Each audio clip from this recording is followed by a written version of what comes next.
Cerita dibuka dengan menampilkan kondisi bumi setelah perang nuklir terjadi. Saat itu, populasi manusia hampir musnah dan manusia sudah diambang kepunahan. Lalu di sebuah kota yang sudah terbengkalai, terlihat seorang wanita bernama Annie.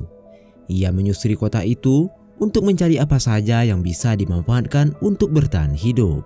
Dan untuk mencegah radiasi nuklir, saat keluar rumah ia harus memakai baju pelindung.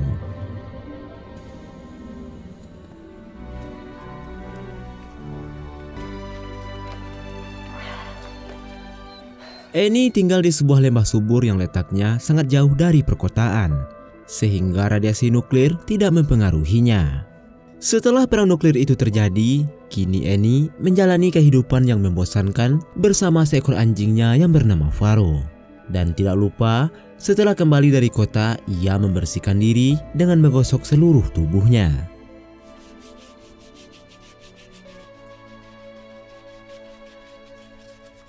Untuk memenuhi kebutuhan sehari-hari, Annie memutuskan untuk berkebun, beternak, dan memasang perangkap hewan. Pada suatu hari, saat memeriksa perangkapnya, Annie merasa ada sesuatu yang janggal. Faro yang memiliki penciuman yang tajam pun membawa Annie pada arah yang mereka curigai tersebut. Akhirnya keduanya pun menemukan sebuah kabin pelindung yang terletak di tengah jalan.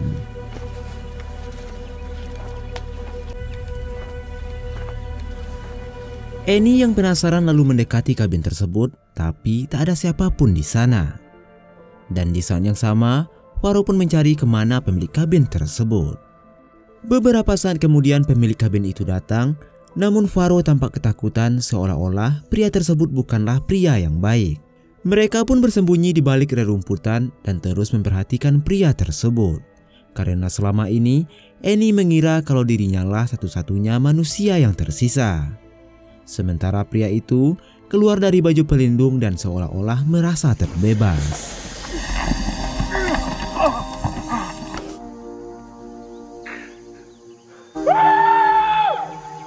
Annie yang semakin penasaran terus mengikuti pria itu dari kejauhan. Dan rupanya pria yang bernama John tersebut sedang mandi di sebuah sungai. Annie yang baru sampai di sana langsung menyuruh John keluar karena sungai itu telah terkena radiasi. Namun pria tersebut malah menodongkan pistol pada Annie.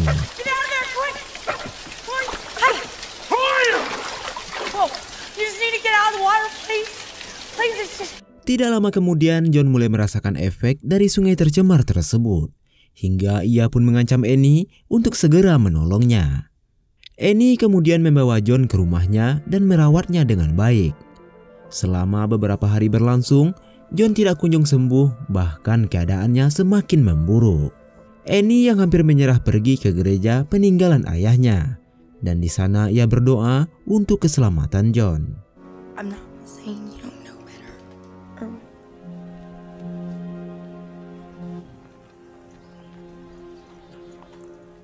Beberapa hari setelah itu, keadaan John akhirnya membaik dan kembali seperti semula. Setelah keadaan John membaik, keduanya mengobrol ringan di depan rumah. Annie bercerita tentang adiknya yang bernama David yang memutuskan keluar untuk mencari korban yang selamat. Namun sayangnya, hingga sekarang adiknya tak pernah kembali. Tapi saat John melihat foto David, tiba-tiba raut wajahnya berubah.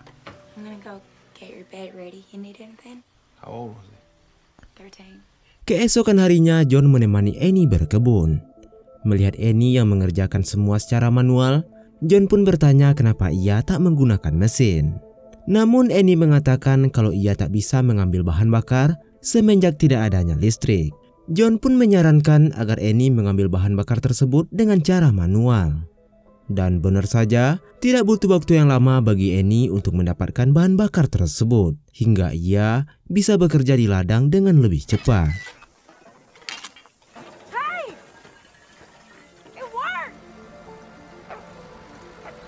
Malam harinya Annie mengajak John makan malam bersama. Dan disinilah John mengungkapkan identitasnya yang sebenarnya. Yang ternyata John merupakan seorang ilmuwan dan terbebas dari nuklir setelah bersembunyi di bawah bunker.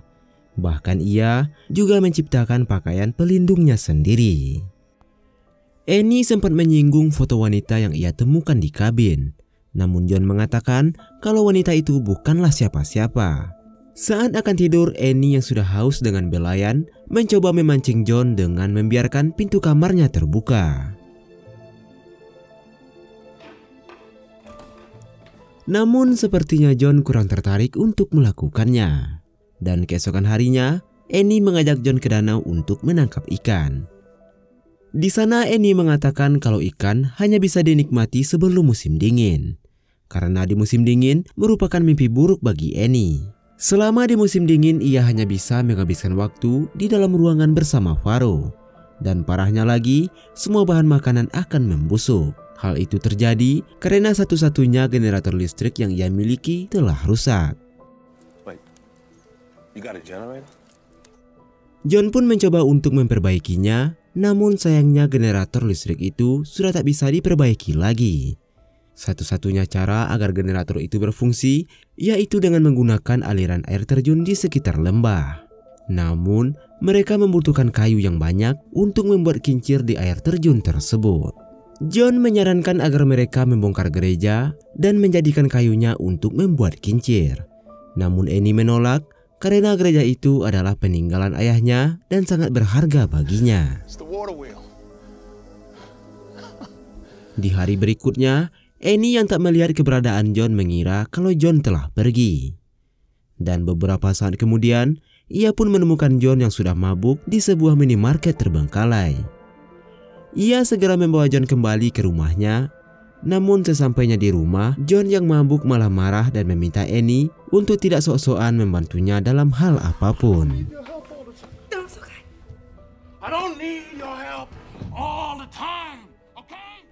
Keesokan harinya John pun meminta maaf dan mereka pun kembali berbaikan. Bahkan Annie mengajaknya untuk makan malam romantis. Setelah makan malam tersebut, Annie mulai menunjukkan ketertarikannya pada John dan memancing John untuk menyentuhnya.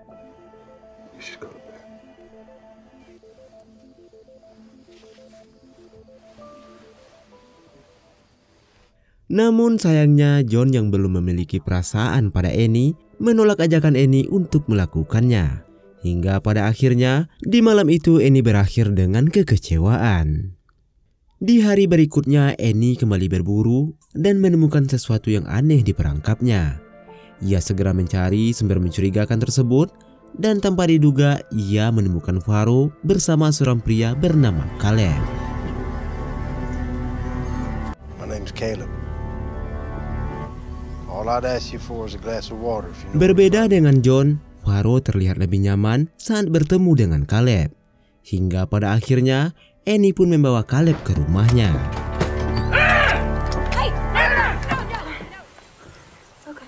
Melihat Annie yang membawa pria lain, John segera menodongkan senjata pada pria tersebut. Dan beruntungnya Annie bisa menenangkannya. Dan dalam waktu yang singkat, Caleb dan John akhirnya bisa akrab satu sama lain. Rupanya Caleb juga merupakan seorang religius sama seperti Annie. Melihat kedekatan Caleb dan Annie membuat John cemburu dan merasa kalau Caleb adalah ancaman baginya. Saat makan siang mereka mengobrol ringan mengapa mereka bisa sampai di lembah ini. John mengatakan saat ia keluar dari bunker, ia bertemu dengan seorang anak remaja yang terkena radiasi bersembunyi di kabinnya dan mencuri makanannya. Akhirnya John mengusir anak tersebut dan mengancamnya dengan pistol. Namun anak itu yang sadar kalau ia tak punya harapan untuk hidup, meminta John untuk menghabisi nyawanya. Setelah itu John pun pergi ke arah di mana anak tersebut berasal dan itulah sebabnya John menemukan lembah ini. Lalu Caleb juga bercerita dan mengatakan kalau dirinya adalah seorang pekerja tambang. Saat perang nuklir itu terjadi, ia dan keempat orang temannya berhasil selamat dan bersembunyi di bawah tanah. Namun mereka mengalami mimpi buruk dalam persembunyian dan ingin menghabisi satu sama lain. Karena berbeda pendapat itulah akhirnya Caleb keluar dari sana. Setelah makan siang, Annie menawarkan Caleb untuk tidur di kamar adiknya. Hal ini membuat John tak setuju karena awalnya kedatangan Caleb hanya untuk meminta air saja. John menganggap apa yang dilakukan Annie pada pria yang baru dikenal tersebut sedikit berlebihan. Lalu di saat yang sama, Annie juga bertanya bagaimana nasib anak yang John temui di perjalanan. Dan rupanya anak remaja itu benar adiknya Annie yang meninggal di tangan John. John pun menyadari perbuatannya sesaat setelah melihat foto sebelumnya. Keesokan harinya John mengajak Caleb keluar untuk berburu. Melihat seekor ayam kalkun di hutan, John menantang Caleb apa yang akan mereka pertaruhkan jika berhasil menembak ayam tersebut. Dengan nada bercandanya, Caleb mempertaruhkan Annie, namun John malah menganggapnya serius. What do we stake? Damn. I'm joking, Mr. Loomis, for bragging rights is out. Dan tidak lama kemudian, Caleb mengarahkan senapannya ke arah John seolah-olah ingin menembaknya.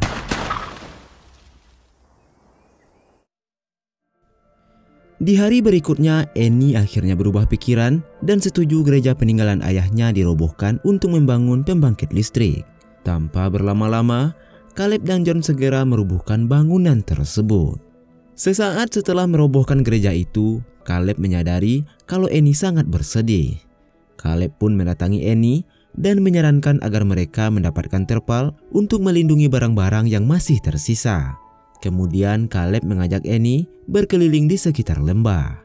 Melihat Annie yang masih bersedih, Caleb mencoba memberi pengertian dan menghiburnya. Tidak lama kemudian, keduanya kembali dan melihat John sedang bekerja sendirian.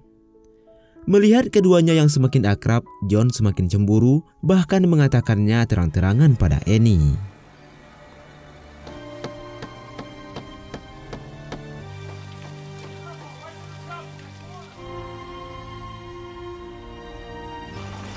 Waktu pun terus berlalu dan akhirnya mereka pun berhasil menciptakan pembangkit listrik tersebut.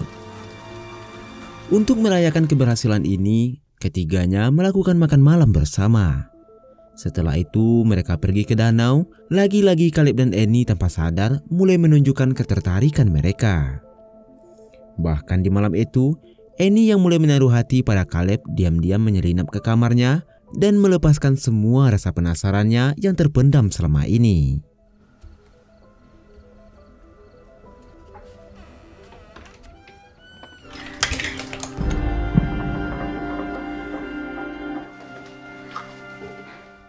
Keesokan harinya setelah melewati malam yang romantis, Caleb menunjukkan perhatian lebih pada Annie dengan mengelus rambutnya tepat di depan John. Meskipun John tak menanyakan apa yang terjadi, namun ia tahu sesuatu yang tidak diinginkan telah terjadi. Annie yang enggan berterus terang soal hubungannya dengan Caleb meninggalkan mereka berdua, berharap Caleb akan menjelaskan ini pada John. Namun Caleb juga tak mengatakan apapun selain membahas pekerjaan. Siang harinya Caleb dan John kembali ke air terjun untuk memasang pembangkit listrik yang telah jadi. Setelah berusaha cukup lama, akhirnya mereka pun berhasil melakukannya.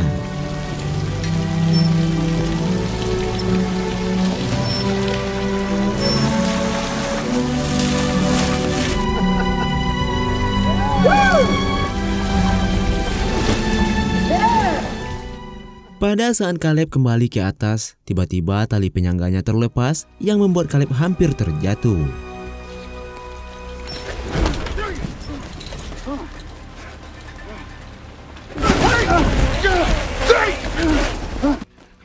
Awalnya John ingin menolongnya, namun melihat Caleb yang menjadi ancaman, akhirnya John membiarkan Caleb terjatuh dan tewas di sana.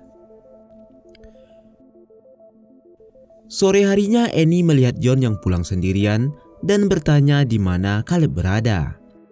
John menjelaskan kalau Caleb sudah pergi karena merasa tugasnya telah selesai.